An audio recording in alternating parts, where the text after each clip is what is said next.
To better understand the purpose of filters, it's very helpful to visualize the difference between an unfiltered signal and its filtered counterpart.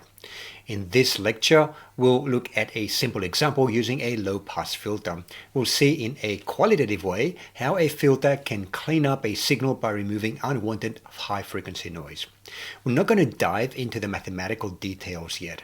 The goal here is to build an intuitive understanding of the effect that a filter has on a signal. You will learn the technical reasons behind this behavior later in this course. So here's the example, a low-pass filter.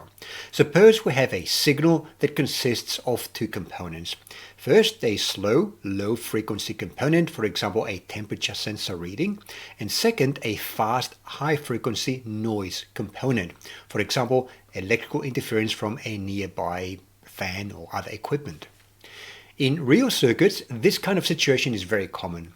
Sensors often pick up unwanted noise from the environment. We can use a low-pass filter to allow the slow signal to pass through while reducing or removing the fast noise. Here's the basic structure of the filter we're using. R, of course, is a resistor, C is the capacitor, and together they form a simple first-order RC low-pass filter. And here I have a simple Python script that generates an unfiltered signal and its filtered version using a low-pass filter model. Don't worry about the details about how this Python script works.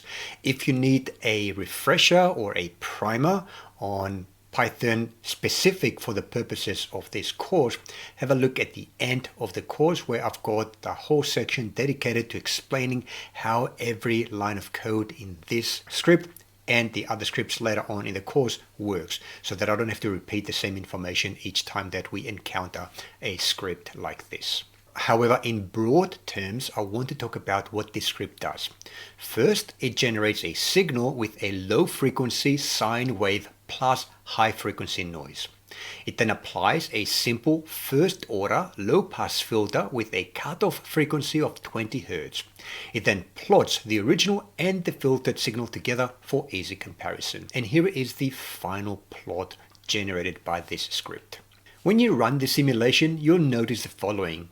The unfiltered signal, which is in blue, looks very noisy and messy. It's difficult to clearly see the underlying slow movement of the signal. The filtered signal, orange, appears much smoother. The unwanted fast variations or noise are greatly reduced, making it easier to see the true behavior of the original low frequency signal. Now this is the essence of what a filter does. It improves the quality of a signal by removing unwanted parts without disturbing the useful information too much.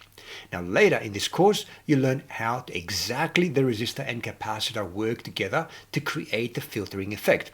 Also how to calculate the cutoff frequency and how different filters affect different types of signals.